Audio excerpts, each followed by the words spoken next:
तो वही bar association ने सुप्रीम कोर्ट के इस फैसले का स्वागत किया और साथ ही साथ कुछ राजनीतिक बयान भी सामने आ रहे हैं, सुनते हैं। मैं सुप्रीम कोर्ट बार एसोसिएशन के अध्यक्ष के नाते, ऑल इंडिया बार एसोसिएशन के अध्यक्ष के नाते और international council of jurist London के अध्यक्ष के नाते इस जजमेंट का वेलकम करता हूं, क्योंकि ये जजमेंट भारत की सर्वोच्च न्यायालय द्वारा भारत के सीनियर मोस्ट 5 जजेज द्वारा दिया गया जजमेंट है और 16 दिन दोनों पार्टीज़ को जो है पूरी उनको अपॉर्चुनिटी दी गई अपनी अपनी आर्गूमेंट को बताने की, और उसको सुनने के बाद आज ये जो है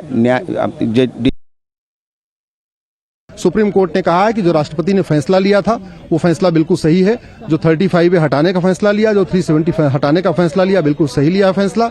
जो उन्होंने यूनियन टेरिटरी बना दिया जम्मू कश्मीर को, वो फैसला भी ठीक है, उसमें कोई कमी नहीं है। सुप्रीम कोर्ट ने कहा है कि वहां इलेक्शन कमीशन अपनी चुनाव की प्रक्रिया शुरू करे और 30 सितंबर 2024 तक अपनी चुनाव की प्रक्रिया पूरी कर ले।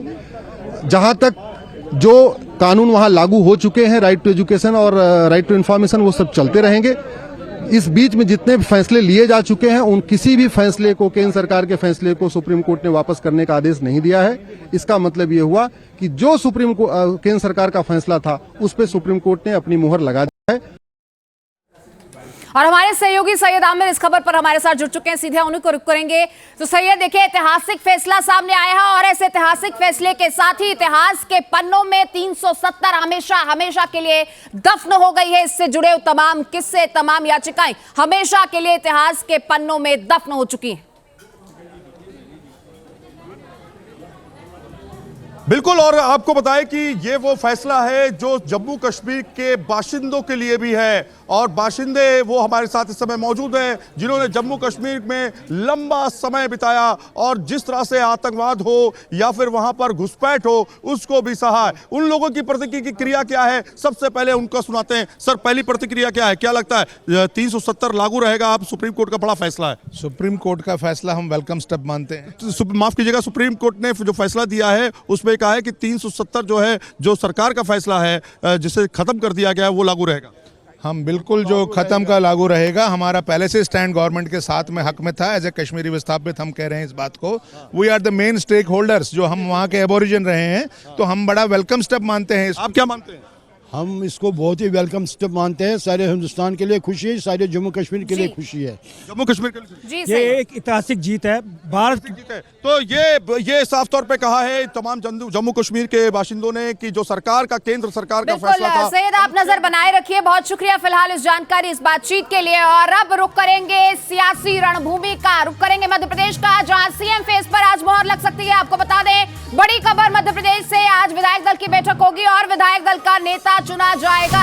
ये अहम जानकारी आप तक पहुंचा रहे हैं। भोपाल पहुंच गए हैं बीजेपी के ऑब्जर्वर और आज सीएम फेस को लेकर तमाम अटकलें साफ हो जाएंगी। 4 घंटे बाद विधायक दल की बैठक भोपाल में होगी और ऑब्जर्वर्स विधायकों से चर्चा करेंगे। भोपाल में ऑब्जर्वर्स का स्वागत और तस्वीर आप देख रहे हैं। सीएम मनोहर लाल इन तस्वीरों में आपको नजर आ रहे हैं और दूसरी तस्वीर आप देख रहे हैं, सीएम के नाम पर फैसला आज हो जाएगा। तमाम वो चेहरे जिन पर दांव खेला गया है, तमाम वो चेहरे जिन्हें मैदान में उतारा गया, फिर चाहे वो मध्य प्रदेश से हो या फिर उनको केंद्रीय स्तर से मध्य प्रदेश की राजनीति में उतारा गया। कई नाम हैं जिन पर चर्चा लगातार जारी है, लेकिन इस रेस में सबसे आगे बताया जा रहा है कि सीएम शिवराज चल रहे हैं।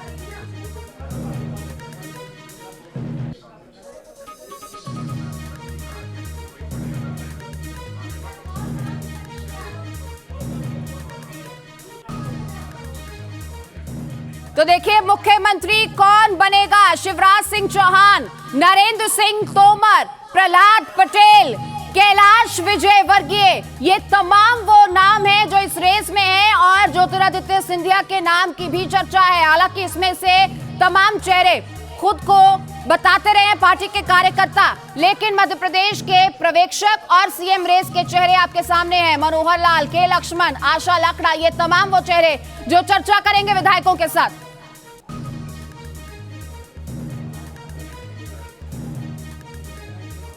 और इसी खबर पर हमारे सहयोगी अतुल शर्मा हमारे साथ जुड़ चुके हैं। अतुल, देखिए, 4 घंटे का इंतजार और बाकी है, फिर जो तमाम अटकलें हैं, जो तमाम चर्चाएं हैं, उन पर पूर्ण विराम लग जाएगा। सीएम कौन है ये तय हो जाएगा। क्या आज सीएम फेस पर मोहर लग जाएगी और कौन इस रेस में कितना आगे, सबसे आगे कौन?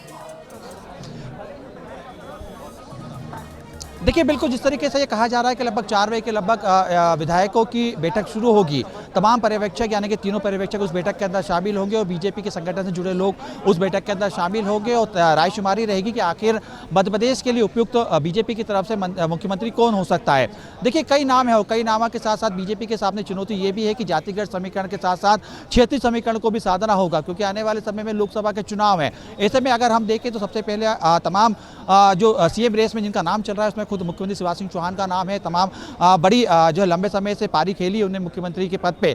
ऐसे में जिस तरीके से बीजेपी ये नाम पे रायशुमारी चल रही है, लेकिन इसके साथ साथ अगर हम देखें तो देखिए बीजेपी के सामने और भी कई ऐसी चुनौतियां हैं जिसको साधना होगा। ओबीसी वर्ग के साथ साथ जिस तरीके से मध्य प्रदेश में आधी आबादी ओबीसी वर्ग की है यानी कि पिछड़ा वर्ग की है, तो ऐसे में कई और भी नाम सामने निकल के आए हैं। प्रहलाद पटेल उसमें से नाम दिया जा रहा है। प्रहलाद पटेल जिस तरीके से महाकौशल के एक बड़े नेता माने जाते हैं, केंद्र में मंत्री रहे हैं और क्षेत्रीय समीकरण के साथ साथ जातिगत समीकरण को साधने की कोशिश भी प्रहलाद पटेल के नाम से की जा सकती है। इसके साथ अगर हम देखें तो देखिए जिस तरीके से ज्योतिरादित्य सिंधिया का नाम भी है। ज्योतिरादित्य सिंधिया का नाम इसलिए लिया जा रहा है बहुत शुक्रिया आपका इस जानकारी के लिए। आप नजर बनाए रखिए, अपडेट्स आपसे लेते रहेंगे। और इसी बीच बड़ी खबर आ रही है धीरज साहू कैश कांड को लेकर बड़ा अपडेट। बीजेपी प्रदर्शन कर रही है और जेपी नड्डा कर रहे हैं इस प्रदर्शन की अगुवाई। आपको बता दें कैश कांड को लेकर ये प्रदर्शन जारी है, जहां धीरज साहू को लपेटा जा रहा है, वहीं लगातार छीटाकशी कांग्रेस पर भी, और कांग्रेस भी इस पूरे मामले को लेकर लपेटे में है। कांग्रेस पर जेपी नड्डा ने भ्रष्टाचार के आरोप लगाए हैं। जेपी नड्डा इस प्रदर्शन को लीड करते हुए कांग्रेस पर भ्रष्टाचार के आरोप लगाते हुए उन्होंने कहा कांग्रेस 3 चीजों पर काम करती है, करप्शन, कमीशन और क्रिमिनलाइजेशन।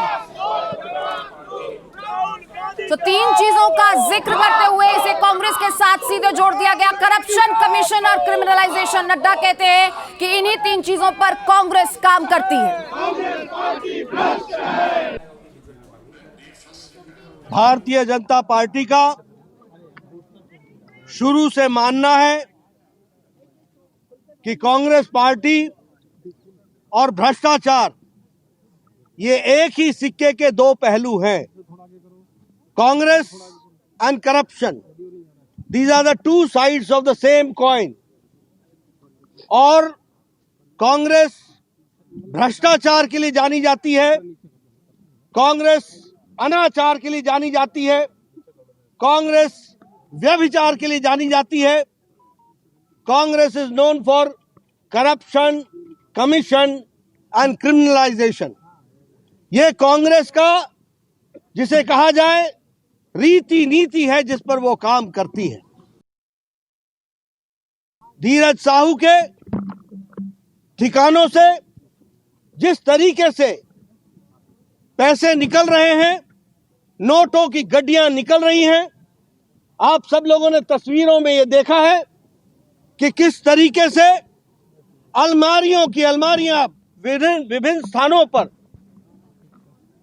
नोटों की गड्डियां, ब्लैक मनी, भ्रष्टाचार का पैसा, गरीबों का पैसा, मेहनतकश लोगों का पैसा जो चूस करके इन कांग्रेसियों ने इकट्ठा किया है, उसका जीता जागता प्रमाण है।